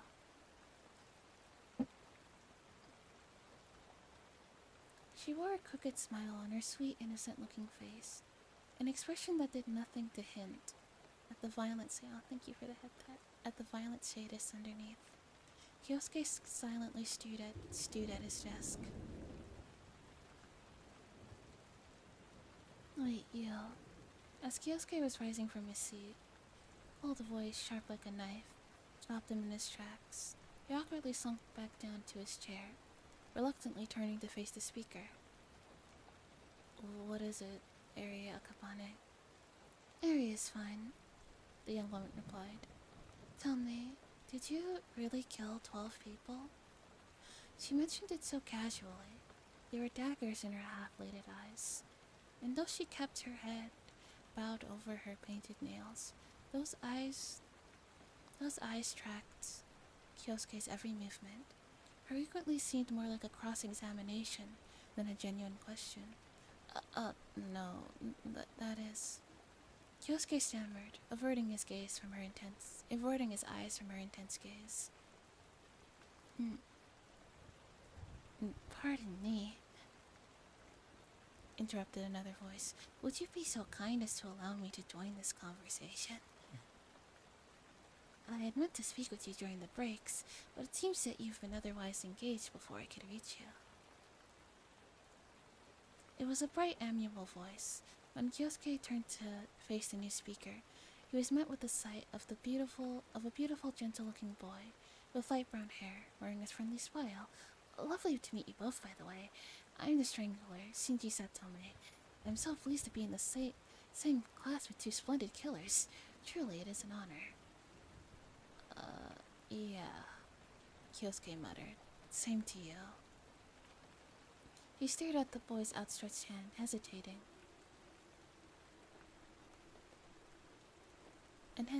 looked back at Shinji with an insincere smile. Why did you shake his hand, dude?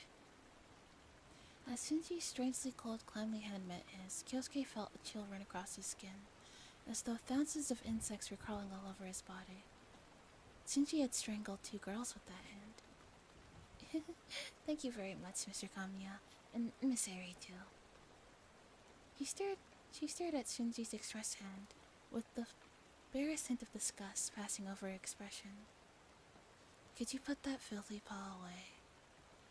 For a moment, Shinji's beaming exteriors cracked at the insult, but he quickly recovered, flashing her a twisted smile. Dirty? Me? That's simply too cruel. I may be a certified sadist, that's true, but lately I've been coming around to Are you deaf? Eri interrupted. If you don't pull that hand away, I'm going to lop your arm off. As soon as he finished spitting the words in his face, Eri returned her attention to her manicure. For a moment, Shinji said nothing, lowering his hand with a blank expression. But then he broke into another eerie grin. I see. So very interesting. I don't hate girls like you, you know. It makes me want to kill you even more. I really want to get to know you, Shinji's eyes crawled up Eri's crossed leg towards her short-hand skirt. Okay, whatever. Would you piss off? She answered intentionally uncrossing and recrossing her legs. How annoying. Eri yawned, young eyelashes fluttering provocatively. Shinji narrowed his eyes and, shifting his gaze from Eri's thighs, looked at Kyosuke and shrugged. It appears that I was intruding, after all. Nothing to do but graciously withdraw. Have fun, you two. I'll see you later, Mr. Kamina, and you too, Eri. And with that, he clapped Kyosuke lightly on the shoulder and strolled away. All smiles and carefree demeanor, except for the bone-chilling look in his eyes. Kyosuke shuddered and hoped he'd been imagining that icy gaze. How annoying. Eri remarked acridly, staring at Shinji's back as he left the classroom. I'd be better off if he died. Kyosuke looked at her with a mix of awe and fear. Hey now.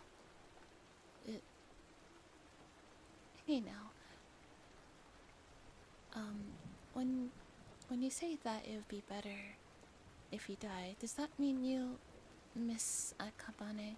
Eri is fine. Right then, Miss Eri. I thought I said just Eri. Watching her watch him in sideway glasses made Kyosuke nervous. There's no way she was really just lifted some weights for the first time in over a year? That's amazing. We should do that more often. Help you lose weight. Yeah, you're so weak again. Well, yeah, you haven't done it in a bit. Watching her watch him,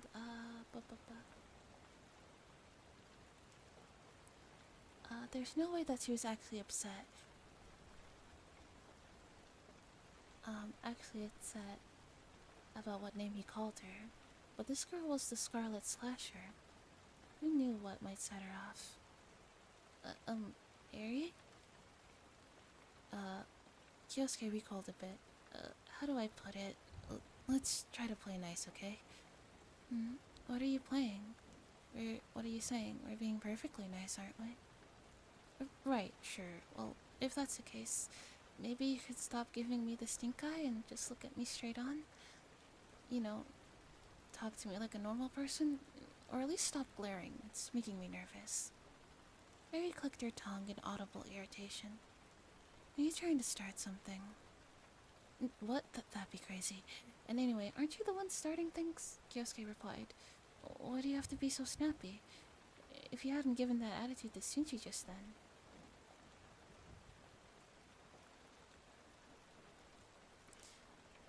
Could you try not to say stupid things? Eri's expression had grown focused, almost predatory. Her half-lidded eyes had opened nearly all the way and sparkled like a naked blade. I think I said too much as usual.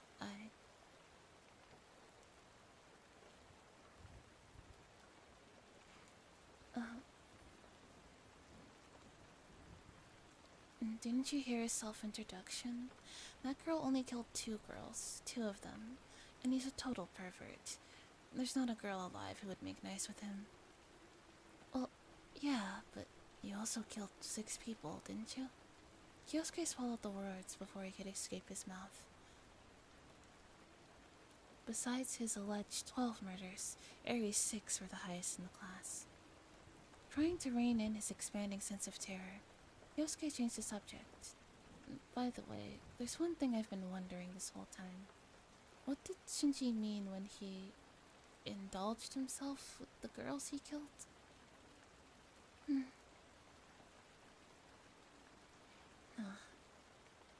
Eri frowned at him. It's hardly something you should be asking me. Rubbing her temples, she recrossed her legs. Yosuke couldn't help but look. First, as she was in her chair, Eri's skirt was so short that there was barely any point to her wearing it at all. All kinds of things might have been made visual. Actually, Yosuke was looking right at them.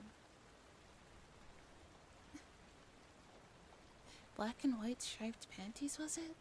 Even the girl's underpants were assigned by the institution? Even so, she has really beautiful legs, but I shouldn't stare. Harry sighed in obvious disgust.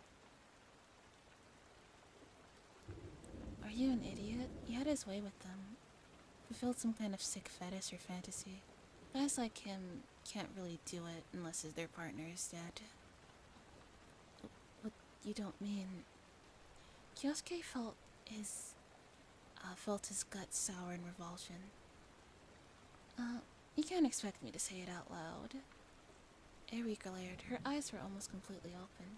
There was an unexpected flush to her complexion. Kyosuke realized that a change of conversation was overdue. Sorry, I get it. There's no helping it, huh? He's really disgusting. Perhaps Eri wasn't as worldly as her provocative appearance seemed to suggest. She snorted dismissively. Right? If you get it, that's fine. If you actually get it. Eri turned her face away again. Kyosuke examined her in profile. But then, if that's how he is, don't you think it might have been a bad idea? Making enemies with a dangerous creep like that? Why? Eri's expression didn't change at all. If he tries to kill me, I'll just kill him first. Her confidence seemed absolute. You can't be serious. But of course, he was the top murderer in a room full of psychopaths. Yosuke absolutely did not want to see her bad side. After all, he'd already made it this far.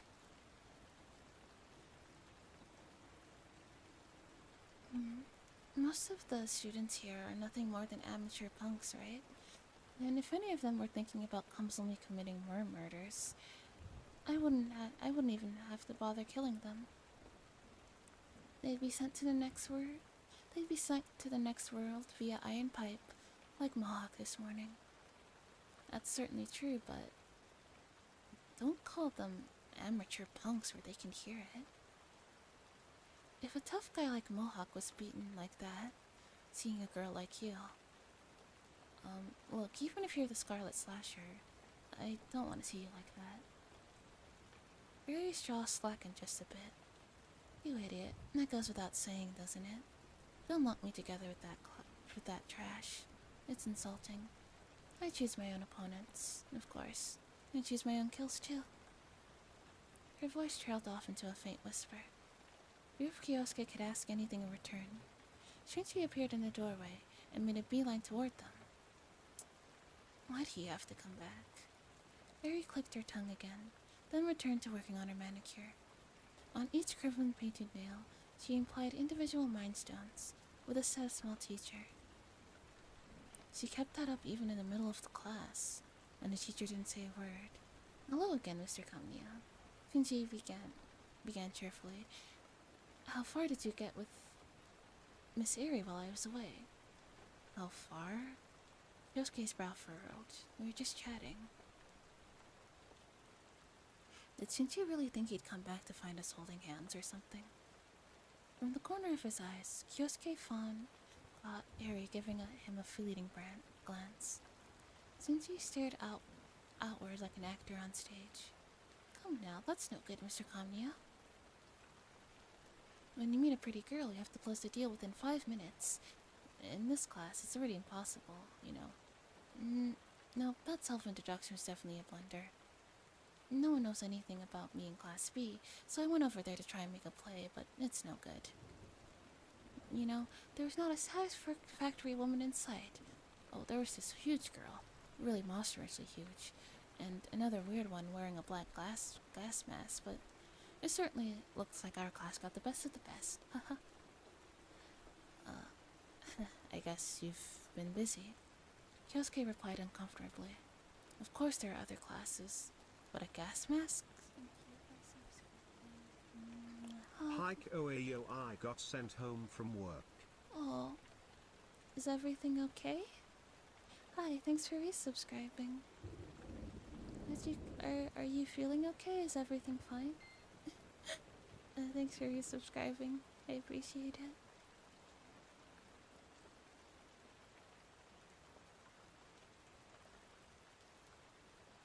Is everyone in their seats? If you're not, you'll be mincemeats. Accompanied by a raspy chime, Kuriyama returned to the classroom, carrying large stacks of printouts. Apparently, I'm overworked, from what I've been told. Oh, overworked. Have you been overworking isn't good, so... Oh, hi Ultra, how are you? It's been a minute since I've seen you, welcome.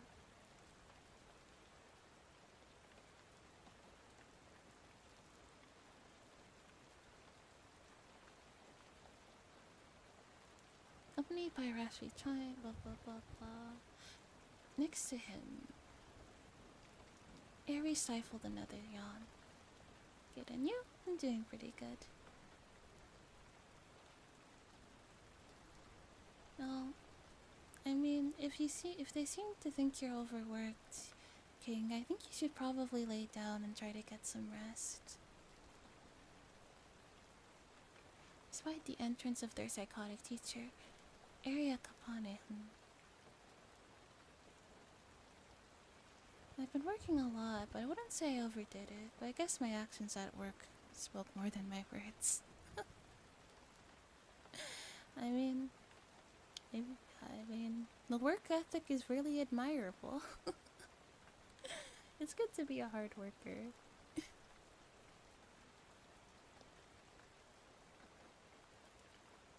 Her demeanor unchanged despite the entrance of their psychotic teacher. Area Kapane, huh? She's more of a normal person than I thought. Somebody had to give the X-ray cancer. That's true.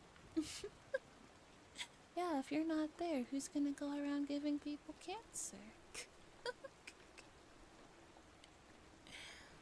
Of course, it was still a good idea to avoid her, if he could. I'll just try not to talk to her again. I'm in bed, just chilling watching your stream. That's good. Hey, Kyosuke. Eri wasted no time as the chime signaling the end of class was rung. Kyosuke had been gathering the handouts the teacher had distributed.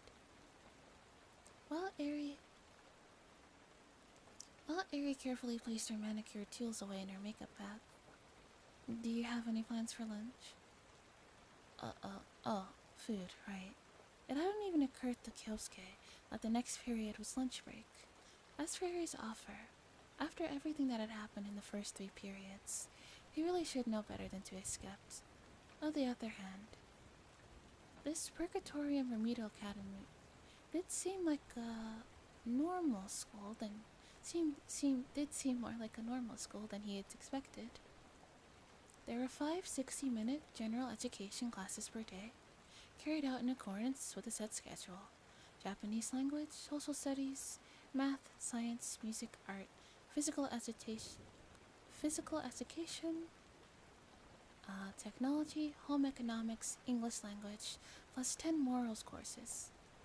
Daily life at Purgatorium Remedial Academy seemed a lot like school life outside the prison industry. Hello, hi muscle man. Welcome to the stream. Hope you can relax and get comfy. Where was I? I'm reading a story right now. Hello.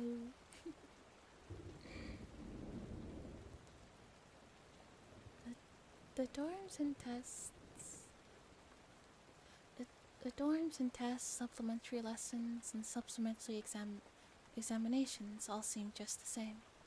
Even the campus is ordinary, aside from the discipline rooms, a small number of special classrooms, and the peculiarities of the interior design. Getting off the premises was extremely difficult, but within school grounds the students were allowed to conduct themselves freely. For example, at lunchtime, each individual was allowed to have a meal in the cafeteria or get food at the school store. And, as suggested by their earlier conversation, Eri seemed to want to go to eat lunch with Kyosuke. And while there was no boy who wouldn't be happy to be invited by a girl as beautiful as Eri, there was one little issue. She may be beautiful, but she's the top murderer in the class, a genuine killer. However, the person she had chosen to ask to lunch was supposedly the killer with the 12-person kill count. Yeah, okay, so, just so you know, basically what this story is about. The main character, his name is Kyosuke, and he was like a bit of a delinquent. He liked to fight and stuff, and one day he beats up like 12 guys in an abandoned warehouse, right? So they pick the fight with him, he beats them up, he goes home, goes about his day. Then the next day on the news, it turns out that those 12 boys were murdered. And because he was the last person at the scene, everybody assumes that he was the one who killed those 12 guys. So, yeah, he'll be getting blamed, yeah. So he's been sent to a school. So it's basically like a prison school. So it's like a prison school that's meant to like rehabilitate like teenagers who have committed murders. So, and the problem with him, yeah, like juvie, yeah. But the thing is, everybody in the school is a murderer, but he's not a murderer. But everyone thinks that he's a murderer, so he's kind of fucked.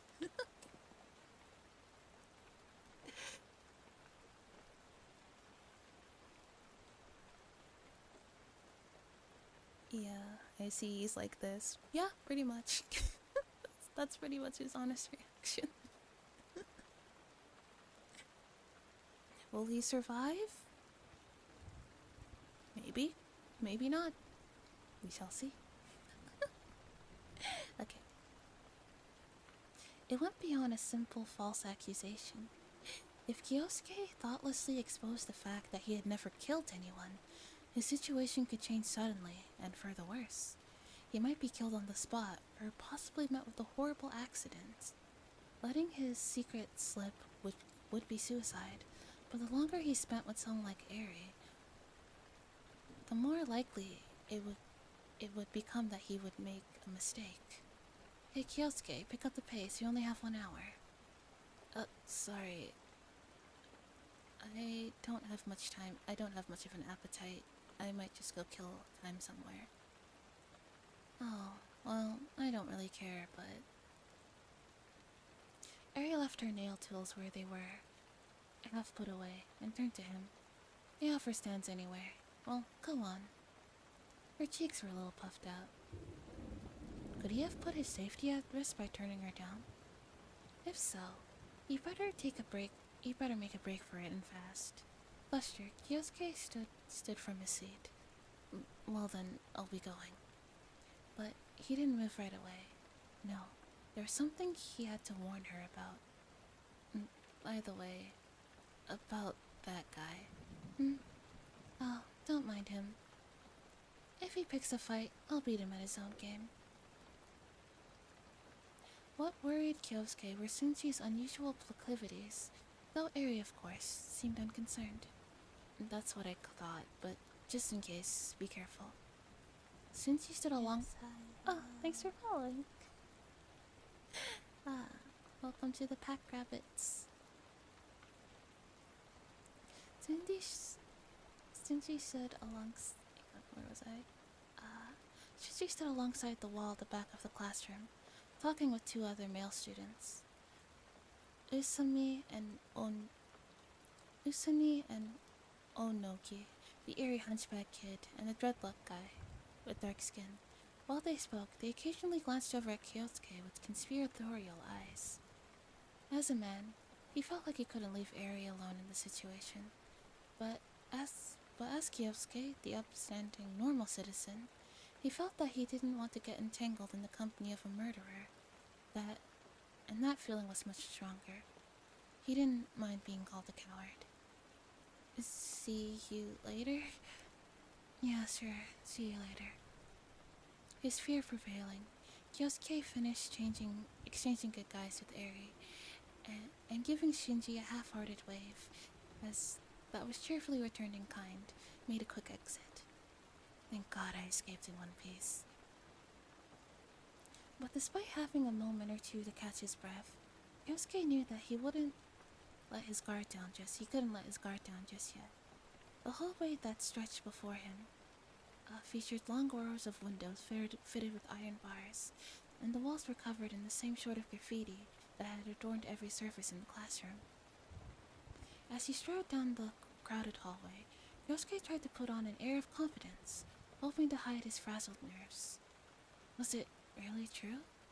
Has every one of these people killed someone? Shit. He tried his best to avoid making eye contact with any of the other students. The faculty at the Purgatorium Remedial Academy included three main buildings, two newer 4-story school buildings, as well as one older 2-story structure. The oldest building stood somewhat separate from the others, and had apparently been allowed to fall halfway to ruin. It was the third building that the activities of Kyosuke and the other students were largely confined. Classrooms were located on the 2nd story of the building, while the ground floor housed the infirmary, school shop, and cafeteria. Even their meals were taken separately from the second and third year students. In fact, it seemed that except for a handful of specialized facilities, like the gymnasium and dojo, the first years were completely isolated. In fact, Kyosuke had yet to lay eyes on an upperclassman once. I think I can guess why they're kept so far apart. The Purgatorium Remedial Academy was a school for reforming murderers. Within its walls, the greatest danger likely came from the new students, who had just yet to be rehabilitated at all. The authorities probably assumed that if they were allowed contact with the upperclassmen, whose rehabilitation was well underway, they would cause all sorts of trouble, so they'd stuff them away in their own building and slap the lid over the whole sinking lot. That girl, she's huge, like a pro wrestler huge. And that guy over here, his skin is covered in so many tattoos it looks like he's turned green. It appeared that the people in the other class, in Class B, were also weird villains. There was not a single one of them with innocent eyes. Some carried a deviant glint, while others were cloudy with sin. Kyosuke quickened his pace, hoping to get out before he got caught up in another splendid. They gotta make this into an anime, right? This seems really interesting. This would make a really cool anime. I'd watch it. Caught up in another stupid situation, but before he could make it to freedom, a clamorous staccato. Yeah, I would, for sure. It's a very interesting plot. A clamorous staccato slapping sound. Quickly closed from behind. Huh? What the hell was that noise? Footsteps? Don't tell me someone's chasing me. Kyosuke whipped around to see A slight girl with chestnut brown colored hair, running full tilt down the hallway. Mina Iragarashi, the crying girl from before, was barreling straight towards him, her eyelids squeezed shut, head thrown back, wailing at the top of her lungs. I give up. I want to go home. But the very next moment, she tripped over her own feet and tumbled head over heels right into Kyosuke, who was too flustered to avoid her. And the two went flying. Ow, ow. Is that you, Igarashi? Kyosuke?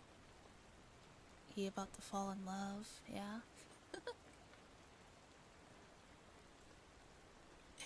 I mean, considering that she's like not a psychopath and she killed people by accident, I guess she's like probably the safest person to be friends with. Is that you, Igarashi? Yeah. Yosuke, now sporting a wicked headache, picked himself off, surveying the damage. Eh? About a meter away, Mina was planted, face down bottom up on the linoleum floor. Her skirt was flipped up, and her black and white striped panties were in view, but she didn't seem to care. Passing students looked on and murmured to each other, but Mina remained still, her dainty frame splayed out unmoving on the dingy tile, and her underpants exposed to the general public.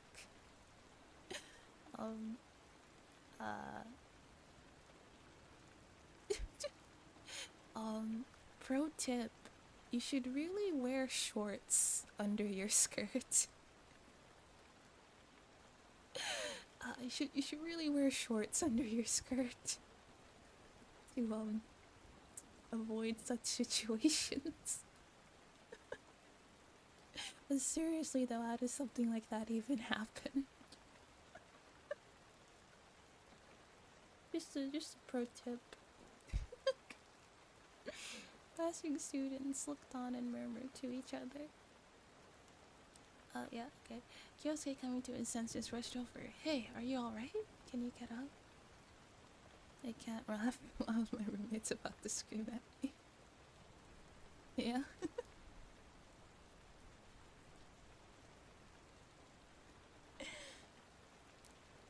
Can you get up? As he tried to help her up, he also took a moment to fix her disarrayed clothing. Mina groaned, showing some signs of life. Kyosuke was momentarily relieved until the small girl burst into violent bawling. Come on, don't cry now. He rubbed the back of his head roughly, somewhat at a loss. Can you tell me where it hurts? I mean, if you're hurt, I can take you to the infirmary. That's if you can stand up. I mean, if not, I guess I could carry you. As he placed one hand on her nearest shoulder, Mina stiffened sharply. Sorry, I'm fine now. She sniffled, doing her best to wipe away the tears. Sluggishly, she rose from the floor, apparently unharmed. Nevertheless, she seemed to be greatly troubled. You want to tell me what the hell happened? Yosuke demanded. Did those bastards from our class try to pull something? No, Mina replied. No, it's just that the girl who killed 6 people suddenly called out to me. She said, "Do you want to eat lunch together?" But her eyes were really sharp and scary. I reflectively said I'm sorry, and she just looked at me even more sharply. I thought she might kill me, so... Poor girl. So you ran away, right? Kyosuke nodded with a bitter smile. He knew just how she felt. The Scarlet Slasher really did have a sinister air about her. Of course, her criminal record didn't help with that impression, but when you found yourself caught in the gaze of those rust-red eyes, it felt like she was pointing a bloody knife right at you. Who wouldn't feel like running? Mina took out a light pink handkerchief and burying her tear-streaked face in it, continued. Oh, I don't know what I should do anymore. Everyone around me is such a scary person. I didn't come here because I wanted to, but why? It's cruel. It's too much. She sank back into whimpers and muffled sobbings. Kyosuke let a hand fall on her shoulders. I'm the same as you, Igarashi. I didn't come here of my own free will. Lifting her face from the handkerchief, Maima looked at him with tear-filled eyes. The people around me are all crazy murderers, and I don't know what I should do. But you're different. You're the same as me. A normal person. In other words, we're comrades. We're friends. Kyosuke took Maina's hand and smiled. Right, we're friends. She clasped both of his hands in hers. Finally I found a normal person. This is great. Overcome with emotions, happy tears filled her eyes. Yosuke felt a sense of relief wash over him. Finally, at last I've got one normal friend in this hellhole. It was all he could do to keep from dancing on the spot.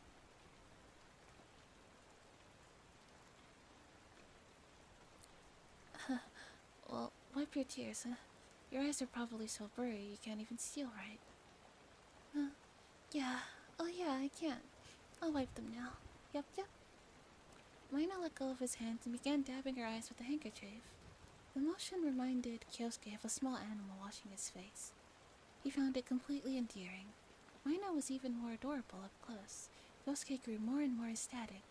Her cheeks looked luxuriously soft. Okay, once you're ready, let's go eat lunch. The cafeteria or the school store. Which do you prefer, Mina? Oh, excuse me. I called you by your first name. But you can just call me Kyosuke, alright? Handkerchiefs, you gotta be let go for real. Yeah.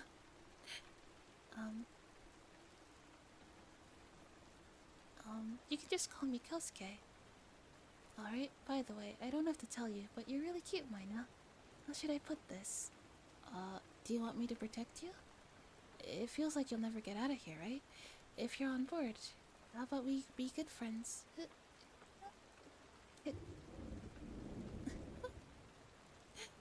Kamiya? Kamiya Kyosuke? Oh, wait. She thinks that he killed 12 people. She's not gonna want to be his friend because she thinks that he's crazy. Oh no. Shrinking back quickly, Mina pointed a trembling finger at Kyosuke. What?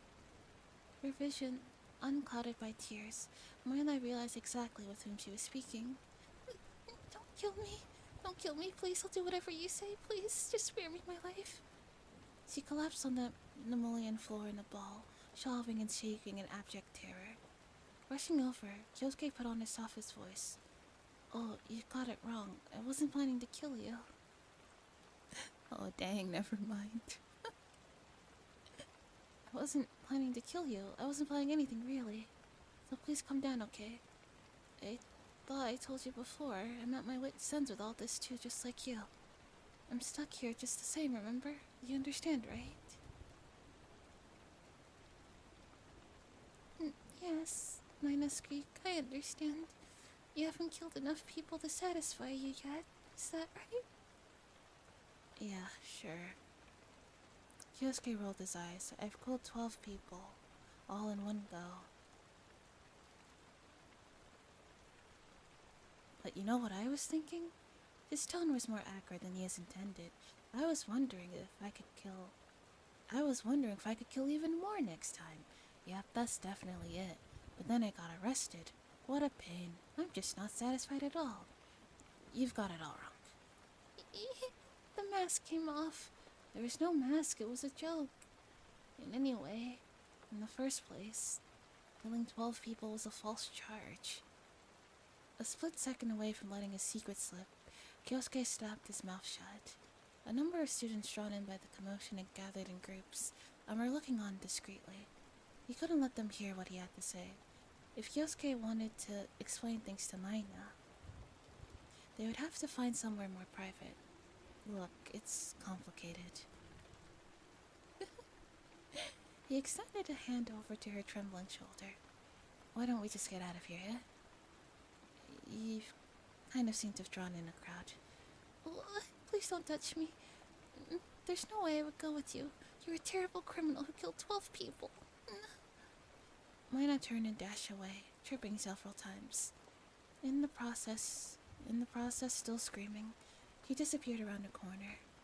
Her pink handkerchief, forgotten in a rush, fluttered to the ground as the sound of her frantic footsteps and crying voice faded with distance.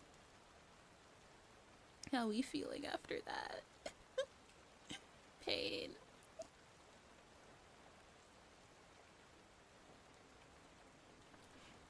The hallway sunk into nervous silence until 12 people? He killed 12 people? That guy? Is this a joke? The hush broken, the corridor instantly filled with commotion as the other students chattered. One to one another in excitement. 12 people? Is that really? I thought he had a fiendish face, but he's in Class A, that guy. 12 people is really bad, right? I'm glad I'm in Class B. That meaning amazing? I think he killed my heart too. Well, calm down. Calm down, my left arm. I know.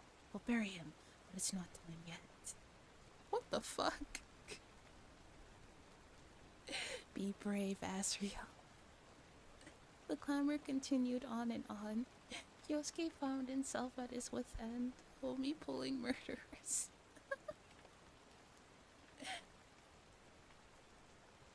This is the worst. Not everybody's heard the story. Not what I wanted at all. On the other hand, they seem kinda scared. Scared of me. He snatched up the forgotten handkerchief and pressed a hand to his now aching forehead.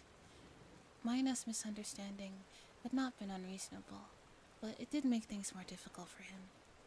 The warehouse butcher had become a celebrity on campus.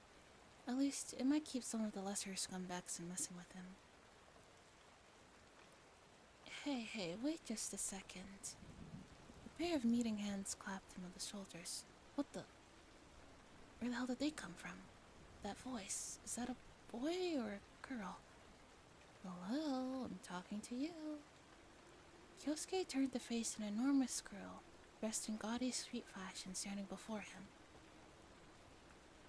She must have been 6 feet tall, with shoulders almost half as wide, and her uniform had been cut and slashed in various places, lightly to accommodate her colossal frame. From beneath choppy blonde bangs cut straight across, the hulking creature gazed down at Kyosuke.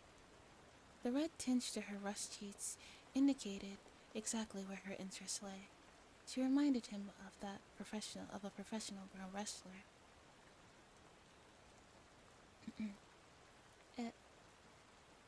Kyosuke was completely at a loss for words, but he shrank away. As he did, the girl with the bob haircut decided to name her Bob. Stepped forward on 2 legs like tree trunks, closing the short distance between them. Bob. Well, she wears her hair in a bob, so why not call her Bob?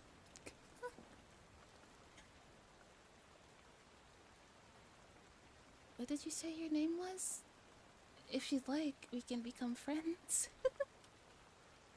I'll pass. What? Before she could grab him in her beefy arms, Yosuke turned tail and ran, followed by her hoarse, flirtatious voice. Wait for me, I didn't even get your name. Question. What kind of lives do the students lead at Purgatorium Remedial Academy? Answer. Fundamentally, no different from those of students in the outside world.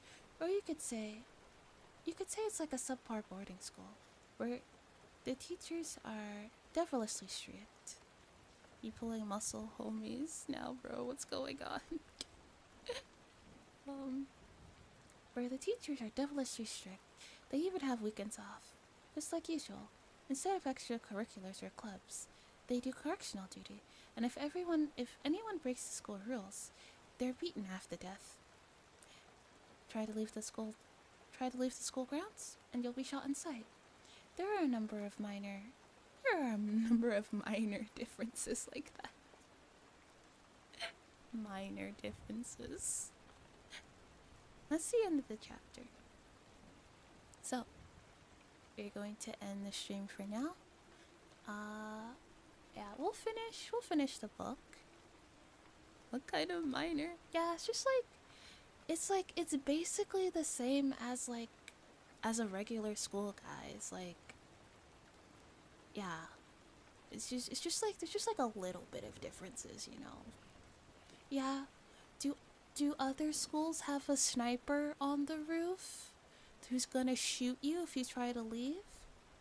Maybe no, but you know, it's you know, it's a small difference. Alright, so that's the end of chapter 1.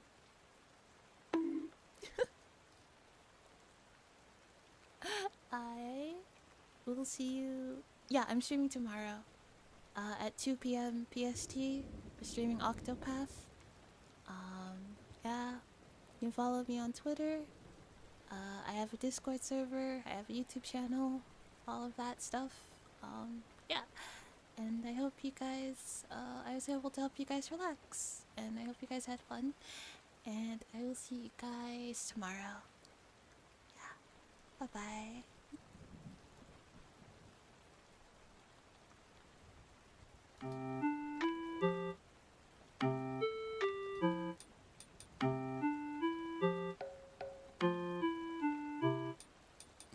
Actually, wait, hang on. Let's rate somebody.